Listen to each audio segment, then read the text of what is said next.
Patay sa aral ng Iglesia ni Cristo kay Felix Manalo, ang ating Panginoon Kristo ay hindi Diyos.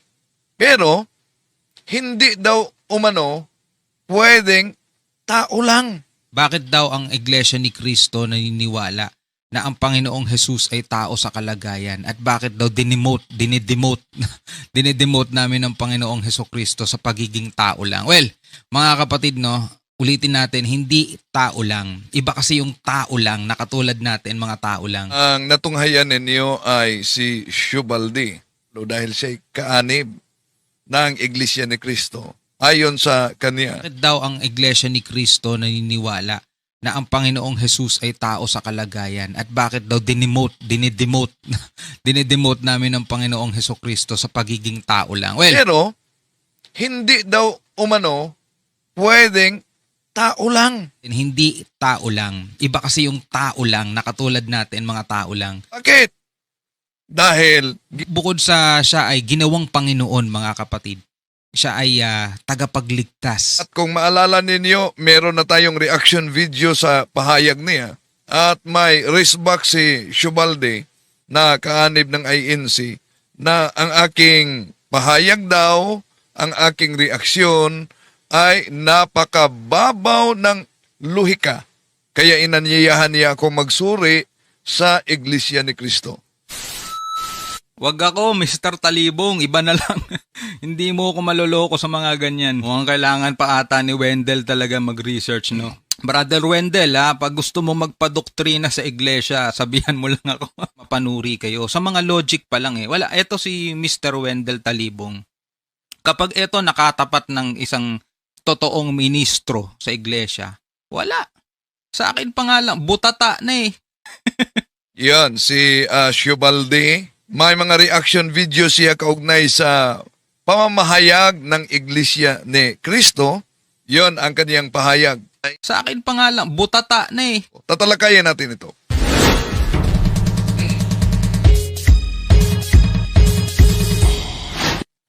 Kumusta? Welcome. Ito inyong lingkod, Brad Wendell Talibong, muli makasama ninyo sa pagkakataong ito. Mga kapatid, welcome po. Sa lahat natin mga taga-subaybay, huwag kalimutang pindutin ang like sa ating live. At huwag ding kalimutan na mag-subscribe kung bago ka lang.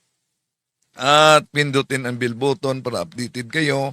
Mag-comment at i-share ninyo. Makatulong kayo mga kapatid sa ating evangelization kung ang videong ito ay i-share ninyo, no? Sa mga kapwa Katoliko at kahit na sa INC, pakilagay lang kung saan kayo nanonood ngayon sa ating live streaming para alam natin mga kapatid kung saan nakaabot ang ating talakayan dito sa YouTube at sa Facebook page natin, Pananampalataya at Katwiran.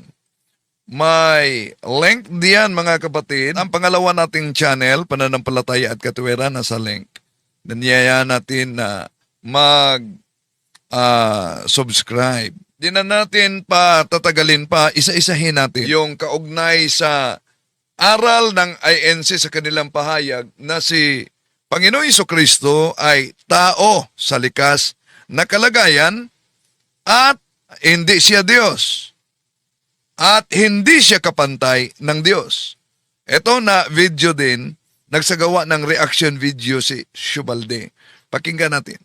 Bakit daw ang Iglesia ni Cristo naniniwala na ang Panginoong Jesus ay tao sa kalagayan? At bakit daw dinedemote namin ang Panginoong Hesus Kristo sa pagiging tao lang? Well, mga kapatid, no, ulitin natin, hindi tao lang. Iba kasi yung tao lang, na katulad natin, mga tao lang. Siya Yan. Ang ating Panginoong Kristo, opisyal talaga na aral yan ng INC, Iglesia ni Cristo, na si Kristo ay hindi Diyos, pero hindi siya tao lang. So, paano nyo ipapaliwanag sa mga kapatid natin itong doktrina na ito na imbento ni Felix Manalo na si Kristo ay hindi Diyos, pero hindi tao lang. Dahil kung si Kristo, mga kapatid, ay hindi Diyos at hindi rin tao lang, ibig sabihin, malinaw na may ikatlong ore na ito itinuturo yung INC kung ano ang ating Panginoon Jesucristo. Pero alam niyo, sa malawak na pag-aaral sa Biblia, makita natin na dalawa lang ang kategorya ng persona. Diyos at nilalang. Di ba? Yun lang ang kategorya. Diyos at nilalang. So, kung hindi siya Diyos, ang ating Panginoon Jesucristo, edi tiyak na siya ay nilalang.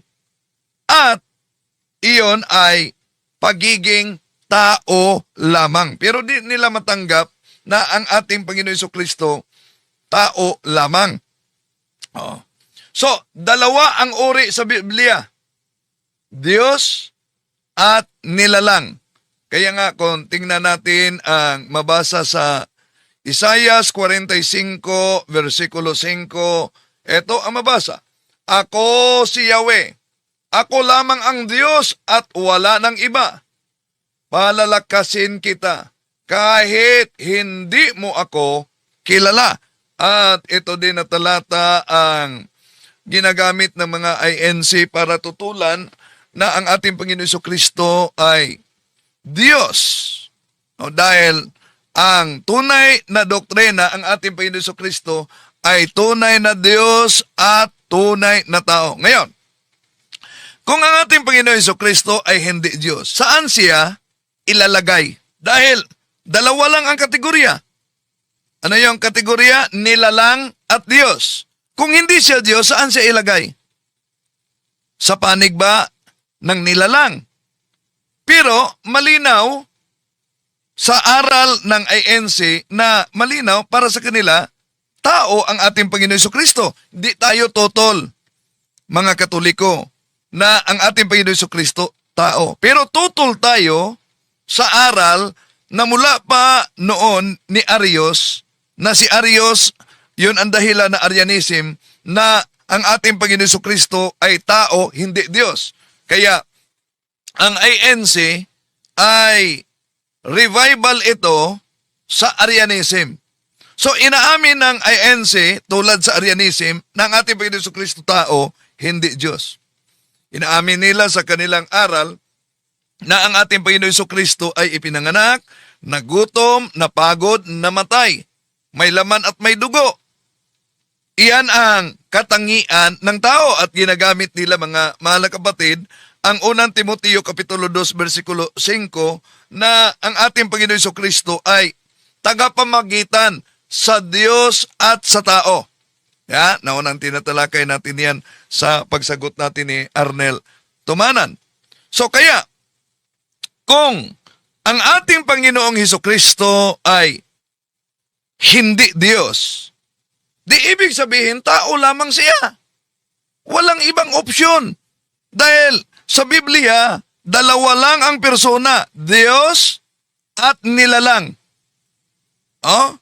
So, kung hindi Diyos ang ating Panginoon Jesucristo, at kung yung sinabi ni Shubalde na ang ating Panginoong Jesucristo ay hindi din pwedeng tawaging tao lang, balikan natin siya, ha? Bakit daw ang Iglesia ni Cristo naniniwala na ang Panginoong Jesus ay tao sa kalagayan? At bakit daw dinedemote namin ang Panginoong Jesucristo sa pagiging tao lang? Well, mga kapatid, no, ulitin natin, hindi tao lang. Iba kasi yung tao lang, na katulad natin, mga tao lang. Siya bukod sa...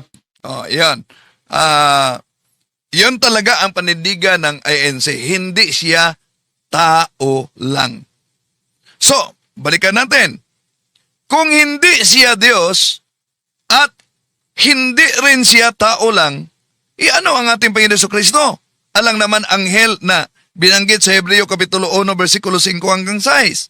Alang naman, espiritu lang siya sa Lucas Kapitulo 24, versikulo 39. At alang naman, kung hindi siya tao lang, hindi din Diyos, alang naman kung tatawagin siya super tao. Wala namang ganyang konsepto sa Biblia, di ba? So, ang aral na hindi Diyos ang ating Panginoon Jesucristo, pero hindi rin siya tao lang. Alam nyo, wala yan sa Biblia. Meron ba sa Biblia kahit ano na talata sa Biblia? Wala. So, sa pananampalatayang Katoliko, ang ating opisyal na aral, mga kapatid, ang ating Panginoon Jesucristo ay tunay na Diyos at tunay na tao. At nauna na tinatalakay sa Juan Kapitulo 1, versikulo 1, Juan Kapitulo 1, versikulo 14. Ang verbo, ang salita ay Diyos, ang salita ay kasama ng Diyos. At sa Juan 1:14, at ang salita ay naging tao. Pero sa INC na aral, ang ating Panginoon Jesucristo, revivalist ng Arianism, ang ating Panginoon Jesucristo ay hindi Diyos. Pero ayaw din nilang sasabihing tao lang. Kaya, di ba, napakalabong doktrina na hindi Diyos, hindi pwedeng tatawaging tao lang. Ano siya? So, ang pagtanggi ng Iglesia ni Kristong Tatag ni Felix Manalo, mga kapatid, na tawaging Diyos ang ating Panginoon Jesucristo, ay nagdudulot ito ng kontradiksyon. Anong kontradiksyon? Kung hindi siya Diyos, edi therefore, tao lamang siya. Kung hindi siya tao lang, edi ibig sabihin, Diyos siya. Wala ng gitna, di ba? Alang naman gawin nilang super tao ang ating Panginoon Jesucristo. Pero sa paliwanag ni Shubalde na isang INC, bakit hindi siya Diyos at tao? Tao lang. Ito ang kanyang paliwanag. Bukod sa siya ay ginawang Panginoon, mga kapatid, siya ay tagapagligtas. Oh, yan. Bago yung tagapagligtas, isa-isahin natin, no? Punto por punto. Yung pahayag niya, bakit daw hindi tao lang? Dahil bukod sa ginawa siyang Panginoon. Bakit daw ang Iglesia ni Cristo naniniwala na ang Panginoong Jesus ay tao sa kalagayan? At bakit daw dinidemote namin ang Panginoong Jesucristo sa pagiging tao lang? Well, mga kapatid, no, ulitin natin, hindi tao lang. Iba kasi yung tao lang, na katulad natin, mga tao lang. Siya bukod sa siya ay ginawang Panginoon, mga kapatid. Siya ay Dito ba muna tayo sa ginawang Panginoon, no? So, ulitin ko, mali, mga kapatid, ang aral na si Kristo ay hindi Diyos at hindi rin tao lang. Malinaw sa Biblia, ang ating Panginoon Jesucristo ay tunay na Diyos. Di ba gumagamit sila ng iba't ibang salin sa Biblia? At tunay na tao. Yon ang mabasa natin sa Biblia. Now, ngayon, punta tayo nitong punto ni Shubalde bilang Iglesia ni Kristo Kaanib, na si Kristo ay ginawang Panginoon. Kaya, hindi siya tao lang. Bakit? Ginawa siyang Panginoon. Kung ginawa lang ang ating Panginoong Hesukristo na Panginoon, sino ba siya bago likhain ang lahat? Bakit?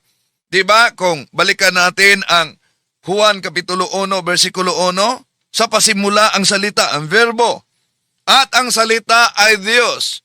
Ang salita ay kasama ng Diyos. At kung tingnan natin ang Juan Kapitulo 1, versikulo 3, mga kapatid, ang lahat ng mga bagay ay nilikha sa pamamagitan niya.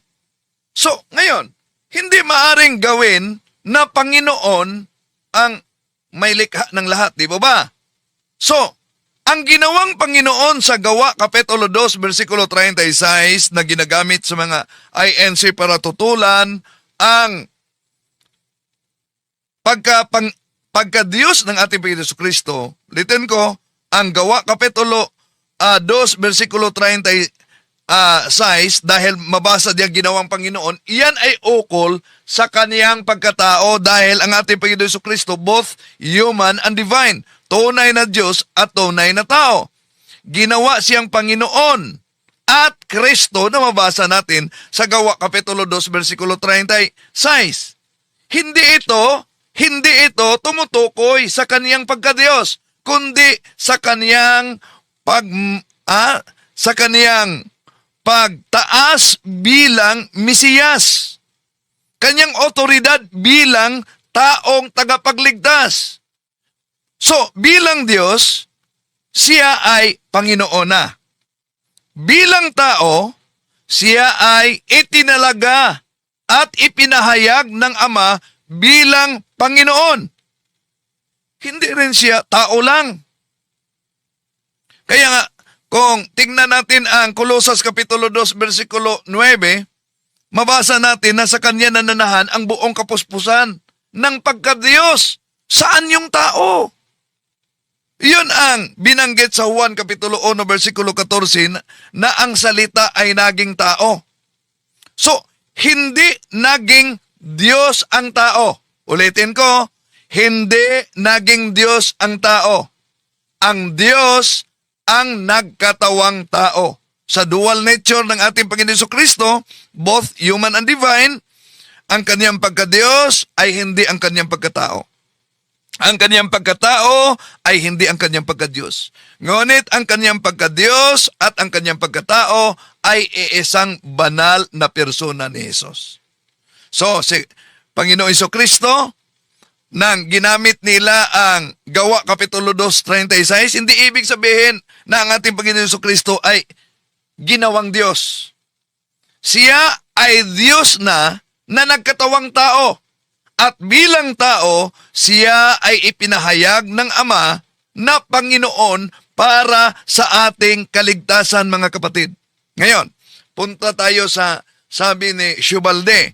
Sabi ni Shubalde na maliban na ginawa siya ng Panginoon, ginawa din siyang tagapagligtas. Okay, pakinggan natin siya. Pagligtas. Oh. 'Di ba? Panganay siya sa lahat, mga Bago niyang panganay sa lahat, isa-isahin natin. Yung ginawa siyang tagapagligtas. Pansinin ninyo, ang aral nila hindi Diyos. Hindi rin Panginoon lang. Hindi rin tao lang. Pero ginawang Panginoon. Tinaliwanag na natin yan, mga kapatid. At si Kristo, para sa kanila, tagapagligtas. Na ngayon, kung si Kristo ay tagapagligtas, hindi malinaw dapat siya ay Diyos. Bakit? Ayon sa Biblia, Diyos lang ang tagapagligtas. Di ba nila alam yan? Di ba mabasa yan sa Isaias Kapitulo 43, versikulo 11, Ako ang Panginoon, at bukod sa akin ay wala ng tagapagligtas. Isaias Kapitulo 43, 11. Isaias Kapitulo 45, versikulo 21, 22. Ang Panginoon, ang ating tagapagligtas. Di ba? Eto, basahin muna natin, mga kapatid. Sa Isaias 45, 21, 22. Ipagtanggol ninyo ang inyong panig. Magsanggunian kayo. Sino ang makapagsabi ng mga bagay na maggaganap? Hindi ba akong si Yahweh, ang inyong Diyos na nagliligtas sa kanyang bayan? Walang ibang Diyos maliban sa akin. Lumapit kayo sa akin at kayo ay maliligtas. Kayong mga tao sa buong daigdig. Walang ibang Diyos maliban sa akin. Napakalinaw, mga kapatid. Ang ating Panginoon Jesucristo para sa kanila tagapagligtas. Ayon sa Biblia, Isaias 43, 11, Isaias 45, 21, 22, ang Diyos lamang ang tagapagligtas. Pero ang problema nila, si Kristo ay hindi Diyos. Hindi Diyos, pero tagapagligtas. Now, kung sinabi ng INC, at yun naman talaga ang kanilang aral, na ang ating Panginoon Jesucristo ay tagapagligtas, edi, direktang nilalabag nila ang nakasulat sa Biblia na ang Diyos lamang ang tagapagligtas. Di ba? Dalawa lang ang pagpipilian. Ano ang dapat pagpipilian nila? Alin man ang mali? Ang Biblia na ang Diyos lang ang tagapagligtas? O Diyos si Kristo na nagkatawang tao para tayo ay maligtas? Kaya ginawa natin ang pagribatal na ito, although may mga nagkomento at naghayag ng kanilang galit, mga kapatid. Di ba? Ginawa lang natin ito dahil matagal naman ito na argumento nila. Baka ngayon lang siguro nila nakita na sinagot punto por punto. Okay, tuloy natin mga kapatid. So ayon sa Biblia, Diyos lamang ang tagapagligtas. Kung sinasabi ng Iglesia ni Kristong Tatag ni Felix Manalo na ang ating Panginoon Jesucristo ay tagapagligtas, pero hindi Diyos. Salungat iyan sa Isaiah 43:11, mga kapatid, di ba? At kung hindi naman siya tunay na tao, walang tunay na kamatayan para sa ating kasalanan. Kaya malinaw mga kapatid, ang ating Panginoon Jesucristo ay tunay na Diyos at tunay na tao. Ha? So, ang argumento ni Shubalde, tinatawag kasi siya na panganay sa lahat. Eto. Kapatid. At siya ay iuupo ng Panginoong Diyos sa kanyang kanan, mga tol. Magiging ginawa siyang Panginoon. Hindi basta-basta tao lang, no? Ginawa siyang Panginoon. Ngayon, so, mga kapatid, bibigyan natin ng comments. So, pansinin ninyo ginawa siyang Panginoon. So, ibig sabihin, dalawang uri ang Panginoon. May Panginoon na hindi Diyos, may Panginoong Diyos. Di ba? Pero, kung tingnan natin ang unang Korinto, Kapitulo 6, di ba? Si Kristo ang Panginoon lamang, mabasa natin. So kung ating Panginoon si Kristo ay Panginoon, ibig ba sabihin ang Ama ay hindi na Panginoon? Okay, tuloy natin ang kanilang argumento. Ginawa siyang panganay. Panganay, mga kapatid. Kaya, ibig ba sabihin, dahil mabasa sa Biblia, kahit sa Colossus Kapitulo 1, versikulo 15, ginawa siyang panganay, therefore ang ating Panginoon si Kristo ay hindi Diyos? Ito ang mabasa natin, mga kapatid. Si Kristo ang larawan ng Diyos na di makikita. Bago diyan. Kung sinabi dito na si Kristo ang larawan ng Diyos na di makikita, payag ba sila na si Kristo ay hindi Diyos? Therefore, ang larawan sa tunay na Diyos ay si Kristo na hindi Diyos. Paano nila i-reconcile yan? Di ba nagsasalungatan na? Okay, tuloy natin. Mga kapatid, Colossus 1:15, si Kristo ang larawan ng Diyos na di makikita. Siya ang panganay na anak at pangunahin na lahat ng mga nilikha. Yan ang punto nila, mga kapatid. Pero, alam nyo, sa Biblia, kung pag-aralan natin, yung salitang panganay, sa original Greek Bible, prostotokos yan, panganay. At ang prostotokos, mga kapatid, sa Biblia, yon ay ibig sabihin katayuan at karapatan. Hindi yan paglikha. Hindi yan paglikha. Halimbawa, diyan sa Biblia, sa Awit Kapitulo 89, versikulo 27, si Propeta David ay ginawang panganay, kahit hindi naman siya literal na panganay o unang anak. So, ginawa siyang panganay.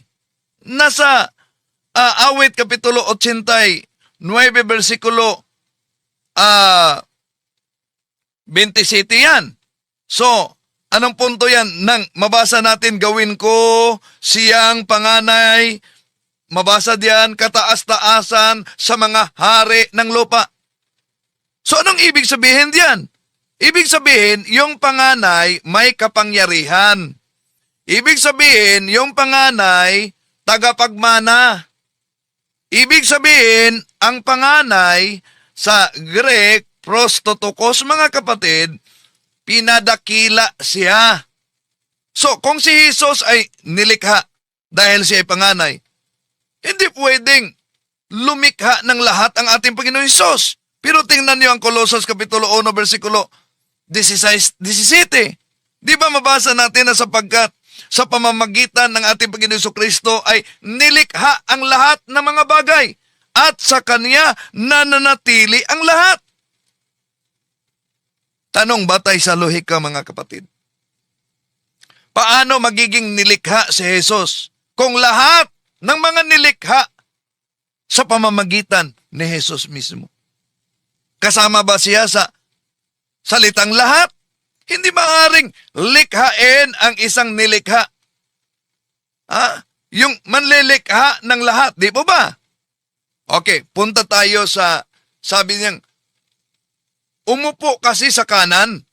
Tari reaction video ito. Paano patutunayan ng Iglesia ni Kristo, no, na si Kristo ay tao at hindi kapantay ng Diyos? Kasi mga kapatid, marami nagbibigay ng talata no, sa comment section. So dito baka matakel dito, no? At least ito yung magiging patunay o paano patutunayan daw ng INC na si Kristo ay tao at hindi kapantay ng Diyos. So sana ipanoorin ninyo to, panoorin natin to mga kapatid. Ayan. Balikan muna natin yung sinabi niya na pinaupo sa kanan ng Diyos. So, ang interpretasyon nila mga kapatid dahil pinaupo sa kanan ng Diyos, mas mababa sa Ama. At ang batayan nila, isa na ang Hebreo Kapitulo 1, versikulo 3. Binanggit ito ni Shubaldi, pinaupo sa kanan ng Diyos. Ito ang mabasa natin. Nakikita sa anak ang kaluwalhatian ng Diyos. Kung ano ang Diyos, ay gayon din ang anak. So napansin nyo ba? Kung ano ang Diyos, gayon din ang anak. Pagkatapos nakikita sa anak ang kaluwalhatian ng Diyos. Kung ano ang Diyos, gayon din ang anak. Siya ang nag-iingat sa sansiknukob sa pamamagitan ng kaniyang kapangyarihang salita. Pagkatapos niyang linisin tayo sa ating mga kasalanan, siya'y umupo sa kanan ng makapangyarihan doon sa langit. Letra por letra ang interpretasyon nila dito mga kapatid. Kaya umupo sa kanan, therefore, hindi siya Diyos. Pinaupo lang siya. E di kung letra por letra na pag-unawa, alin ang, kung letra por letra pero hindi naman tama na ganun talaga, alin ang mas taas, yung inupuan o yung nakaupo.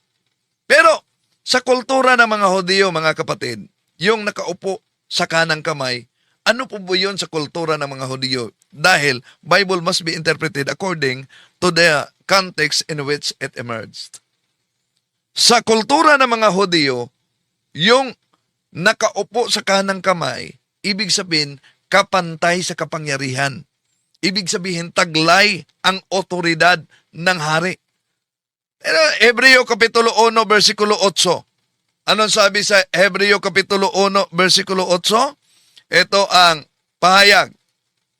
Ngunit tungkol sa anak, ay sinabi niya, ang ama ito, ang iyong trono, O Diyos, ay magpakailan paman.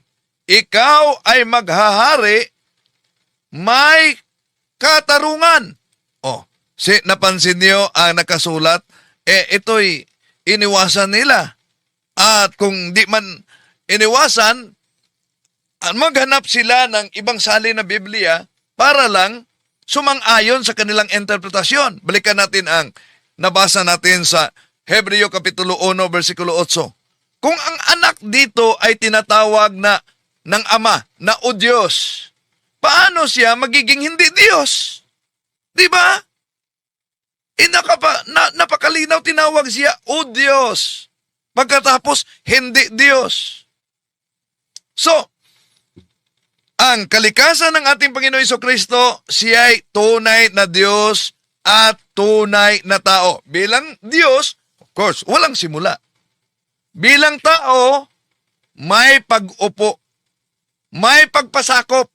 Kaya nga kung balikan natin ang Filipos Kapitulo 2, versikulo 6 hanggang 7, ito ang mabasa natin mga kapatid. Kahit siya'y likas at tunay na Diyos. Napansin niyo ba ang mabasa dito? Kahit siya'y likas at tunay na Diyos. Pagkatapos hindi Diyos. Hindi niya ipinagpilitang mananatiling kapantay ng Diyos. O, pagkatapos siya'y tao at hindi kapantay ng Diyos. Napansin niyo bang nabasa dito mga kapatid? Hindi. Balikan natin. Kahit siya'y likas at tunay na Diyos, hindi niya ipinagpilitang manatiling kapantay ng Diyos. Sa halip, kusa niyang hinubad ang pagiging kapantay ng Diyos at naging katulad ng isang alipin. Ipinanganak siya tulad ng mga karaniwang tao at nang si Kristo'y maging tao. Yun po ang incarnation. Si Kristo'y maging tao. So ang pag-upo sa kanan ng Ama mga kapatid ay sa kultura ng mga Hudyo ay ang pagpatunay ng kaniyang ginaganap na misyon bilang tao. Hindi ang pagtanggihan sa kaniyang pagka-Diyos. Kung hindi Diyos ang ating Panginoon Hesukristo, tandaan natin sa Biblia, ibig sabihin, mali na sambahin ang ating Panginoon Hesukristo, di ba? Pero tingnan niyo sa San Mateo Kapitulo 14, versikulo 33, di ba sinamba ang ating Panginoon Hesukristo? Juan Kapitulo 20, 28, ano sabi? Panginoon ko at Diyos ko. Hebreo Kapitulo 1, versikulo 6, sambahin siya sa lahat ng mga anghel ng Diyos. So, ang Diyos lang sa Biblia ang dapat sambahin, di ba? Kung si Jesus ay hindi Diyos, abay, ang pagsamba sa Kanya mga kapatid, anong tawag dyan? Idolatria. Idolatria ayon sa Biblia. Sambahin mo yung hindi Diyos, di ba? Okay, tuloy natin. Mga kapatid, ang kanilang doktrina, no? Isa-isahin natin ito. Punto por punto. Na balikan natin pahayag ni Shubaldi, isang INC ito. Tagapagligtas, 'di ba? Oh, Panganay siya sa tagapagligtas. lahat mga kapatid. At siya ay iuupo ng Panginoong Diyos sa kanyang kanan, mga tol. Magiging ginawa siyang Panginoon. Oh, so ginawang Panginoon. Napaliwanag na natin 'yan mga kapatid. So, dahil ginawang Panginoon, ibig sabihin hindi Diyos. Kung ginawang Panginoon ang ating Panginoong Hesukristo, bakit siya tinatawag na Panginoon ng mga taong Hudyo? At alam niyo ba na sa mga Hudyo at kultura ng mga Hudyo, ang Diyos lamang ang Panginoon? Deuteronomio Kapitulo 6, versikulo 4, ang Panginoon nating Diyos ay iisang Panginoon. Oh.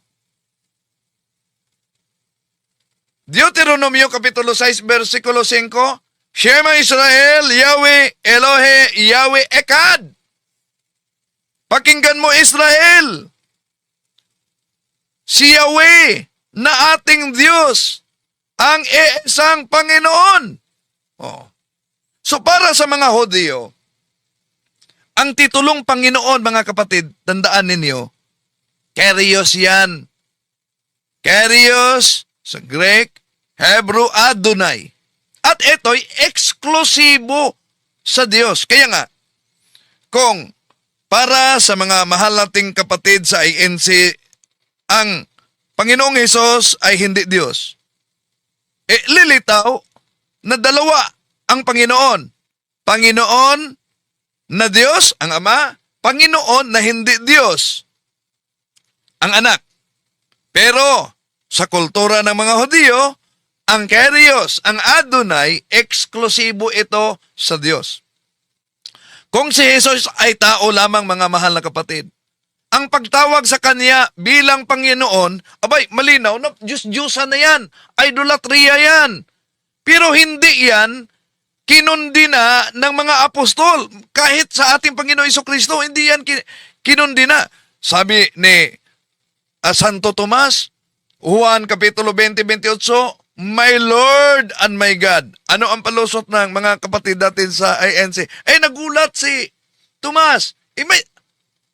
Di ba? Nagulat bang my Lord and my God? Kung magulat, anong reaction kung magulat? Kadalasan, oh my God! O, yun ang gulat, di ba? Pero, my Lord and my God. Kaya yung ginawang Panginoon sa Gawa Kapitulo 2, versikulo 36, ay tumutukoy yan sa kanyang pagkatao, hindi sa kanyang kalikasan, mga kapatid. Ito, balikan natin. Basahin natin ang Gawa Kapitulo 2, versikulo 36 na kadalasang ginagamit nila. Kaya't dapat malaman ng buong Israel na itong si Jesus na ipinako ninyo sa cross ay siyang ginawa ng Diyos na Panginoon at Kristo. Yan. Kaya, ang konklusyon nila, ginawa siya ng Panginoon. Sino ang nagawa? Ang Diyos. Iba ang Diyos na nagawa, iba yung ginawa. Ayun ang konklusyon nila. Ang ginawa, mga kapatid, hindi ito paglikha ng bagong kalikasan. Kundi, ito ang pagpapahayag. Ito ang pagluklok pagkatapos ng muling pagkabuhay ng ating Panginoong Jesucristo. Tulad ba, example, ang isang hari ay hari na. Ginawa siyang hari sa pamamagitan ng koronasyon, di ba? Ginawa siyang hari sa pamamagitan ng koronasyon. Hindi ibig sabihin, wala siyang kaharian bago pa ang koronasyon. Di ba? So, ang ating Panginoon Jesucristo, bago pa man siya nagkatawang tao sa mundo, kaya mabasa natin, Juan Kapitulo 1, versikulo 1, ang salita ay Diyos, ang salita ay kasama ng Diyos, at Juan 1:14, at ang salita ay naging tao. Juan Kapitulo 17, versikulo 5. Ito, dahil kadalasan Juan 17:1, 3 ang kanilang ginagamit. Pero may karugtong sa Juan 17:5, ang pahayag mismo ng ating Panginoon Jesucristo, luwalhatiin mo ako, Ama, sa kaluwalhatiang taglay ko, bago pa ang sanlibutan. May tao bang ganyan? Na may kaluwalhatiang taglay na kasama ang Ama bago pa lalangin ang sanlibutan? So kung hindi Diyos si Jesus, kung hindi siya Diyos, bakit siya sa Biblia sinamba? San Mateo 14:33, sinamba nila sila. Hindi lang yan. Sinamba niya sila. Sinamba siya nila. Di ba? Hebreo Kapitulo 1, versikulo 6. Anong mabasa diyan? Sambahin siya ng lahat ng mga anghel. Anong sabi ng mga ngaral sa INC? Sinasamba siya kahit hindi siya Diyos dahil yun ay utos ng Ama. So ibig sabihin, taliwas na yan sa Exodo Kapitulo 20, versikulo 3, na yung hindi Diyos, hindi dapat sambahin. Ano ang doktrina ng INC? Di ba alam niyo, Diyos lang ang dapat sambahin. Anong nasa Biblia? Si Jesus ay sinasamba. At hindi ito itinatanggi ng ating Panginoon Jesucristo at kahit sa mga apostolis man. So kung hindi Diyos si Jesus, dapat niya itong itama. Gaya sa mabasa sa Apokalipsis at Gawa, na itinatama nila yung pagsamba sa hindi naman Diyos. Pero tinanggap niya ang naturang pagsamba, mga kapatid. Balikan natin ang Kyrios, ang Adonai, titulo na Panginoon, mga kapatid. Si Jesus ay galing mismo sa lumang tipan tungkol kay Yahweh, mga kapatid. Bakit? Isaias 45:23. Di ba makita natin na mabasa natin diyan ang sabi, sa akin luluhod ang bawat tuhod. Isaias 45:23. Tingnan niyo ang Pilipos Kapitulo 2, versikulo 10 hanggang 11. Sa pangalan ni Jesus, luluhod ang bawat tuhod. Kaya nga, sa tradisyon ng simbahan, alam nyo ba, Katoliko, sa Gloria, pag-awit na ng Gloria Excelsis Deo, yung bahagi diyan na pagbanggit sa Panginoong Hesukristo, dapat tayo yuyuko. No? Dahil yon ang katuparan sa Pilipos Kapitulo 2, versikulo 10-11, na sa pangalan ni Jesus, luluhod ang bawat tuhod. So ang mga talatang ito, mga kapatid, napakalinaw sa lumang tipan patungkol ito kay Yahweh na direktang inilapat ng ating Panginoon Jesucristo sa bagong tipan. So ibig sabihin, ang Panginoon sa lumang tipan ay si Jesus sa bagong tipan. So, hindi totoo na ang ating Panginoong Jesucristo ay taong ginawang Panginoon lang. Tandaan natin ha, hindi totoo na ang ating Panginoong Jesucristo ay taong ginawang Panginoon lang. Siya ay Diyos na nagkatawang tao, ginawang Panginoon ayon sa kaniyang pagkatao at misyon, hindi dahil kulang ang kaniyang pagkadiyos. Ang pagsamba, kapangyarihan, at ang mga talata ng Yahweh, mga kapatid, ay inaangkin at ibinigay mismo na makita natin sa banal na kasulatan kay Jesus. So kung ang ating Panginoon Jesucristo ay hindi Diyos, ang pagsamba sa ating Panginoon Jesucristo ay malaking kasalanan. Pero tandaan natin, ang pagsamba sa ating Panginoon Jesucristo, mga kapatid, nasa Biblia. Hindi yan kinontra ng ating Panginoong Hesus at sa mga apostol. Kaya malinaw na siya ay Diyos na nagkatawang tao. Okay, tuloy natin. Hindi basta-basta tao lang, no?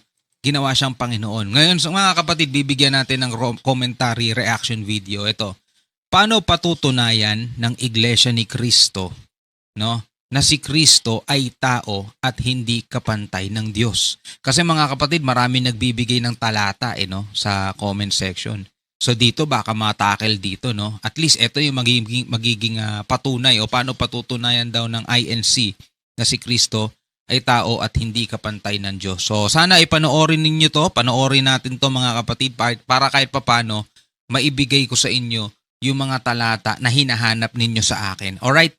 So wag na natin patagalin to, total wala na rin naman tayong hinihintay na. Panoorin na natin to. Nung pa kapatid na Arnel, paano ninyo patutunayan Yan. na si Kristo ay tao at hindi kapantay ng Diyos?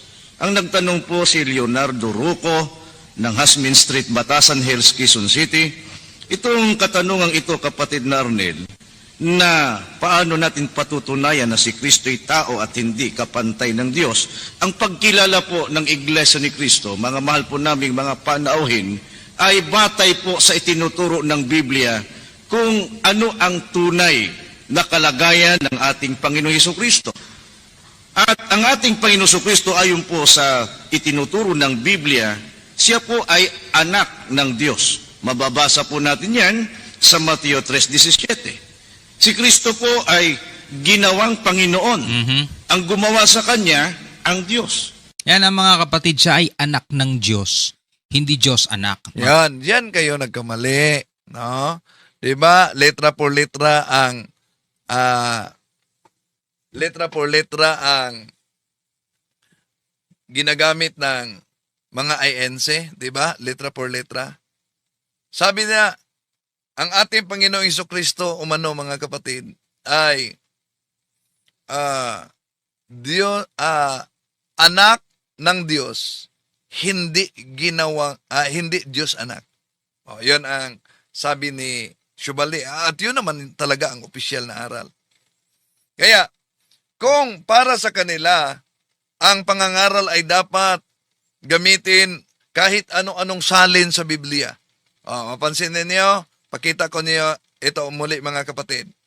Nakita niyo ba yung hawak ng ministro na Biblia? Palakihin natin ha. Ayan. Ang salita ng buhay. Ayan. Ito ang hawak nila, di ba? Ang salitang buhay. Napakaluma ito pero hawak nila. Ang tanong, bakit ko ipinakita ito na hawak mismo ng ministro ni Felix Manalo mga kapatid?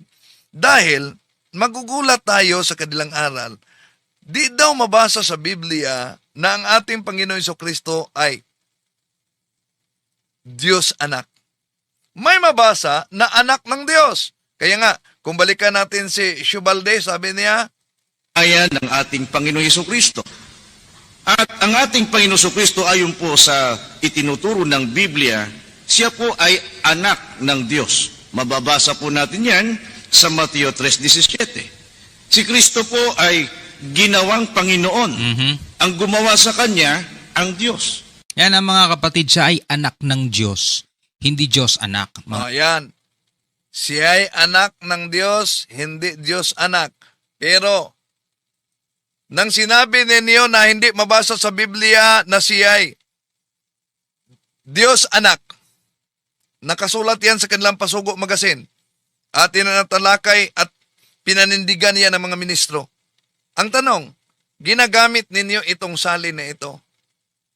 Di ba mabasa batay sa salin na ito ang salita ng buhay? Ito, di ba mabasa batay sa salin na ito na ginagamit mismo ng mga ministro na siya'y Diyos anak? Di ba letra por letra gusto ninyo? Ito, basahin natin mga kapatid.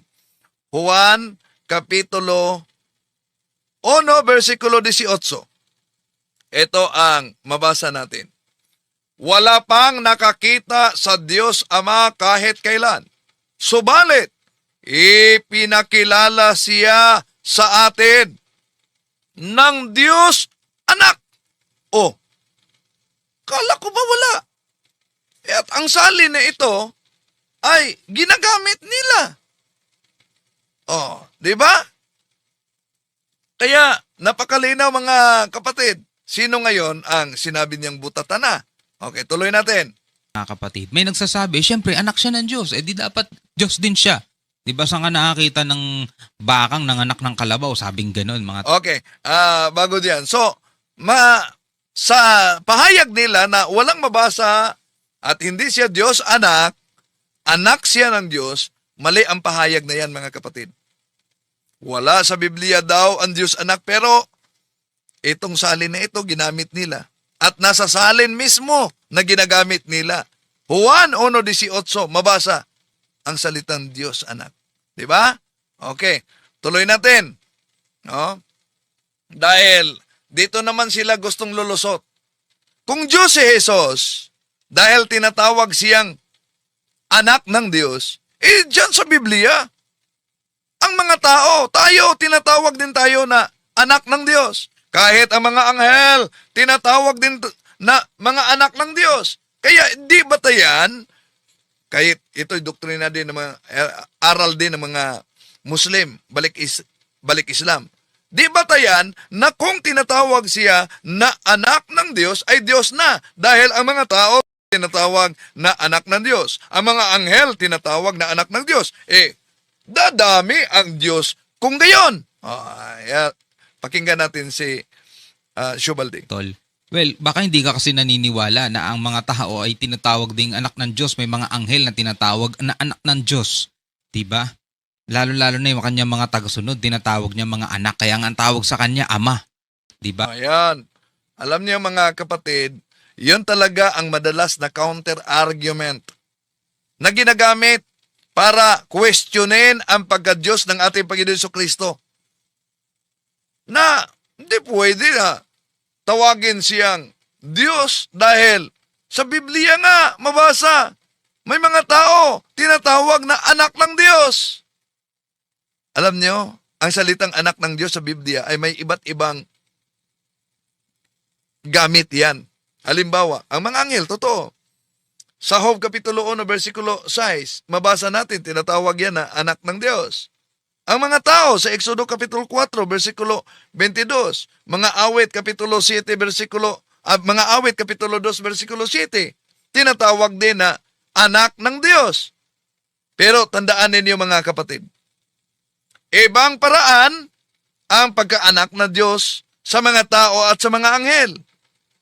Dahil sa mga anghel, ibig sabihin, ito ay nilikha sila ng Diyos at kabilang sa kanyang kalooban, kabilang sa kanyang kaayusan sa hierarchy. So ang mga tao naman, tinatawag na anak ng Diyos. Bakit? Ito'y nangangahulugan sa espiritual na relasyon sa Diyos. Halimbawa, ang pagiging banal o ang pagiging bahagi sa kanyang bayan sa tunay na iglesia. Pero iba ang ating Panginoon Jesucristo. Ang ating Panginoon Jesucristo ay anak ng Diyos sa anong paraan? Sa Biblia, mabasa natin ang Juan Kapitulo 1, versikulo 1, Juan 1:14. Anong mabasa diyan? Na ang Diyos ay nagkatawang tao. Juan Kapitulo 1, versikulo 18, mabasa natin diyan mga kapatid na Diyos anak, batay dito sa salin na ito na ginagamit ng INC, di ba? So, diyan sa mga talatang yan, nagpapakita na ang ating Panginoon Jesucristo ay uniquely bigatin. Uniquely bigatin o kaisa-isang anak ng Diyos. Hindi nilikha. Ang salitang ginagamit sa Grego sa Juan Kapitulo 1, versikulo 14 at Juan Kapitulo 1, versikulo 18 mga kapatid ay monogenes. Monogenes. Sa ibang salin, para i-counter nila ang Juan Kapitulo 1, versikulo 18, ang nakasulat dito ay monogenes hoyos. Oh, monogenes hoyos. Bakit? Wala ba kayong nabasa sa Greek na monogenes theos?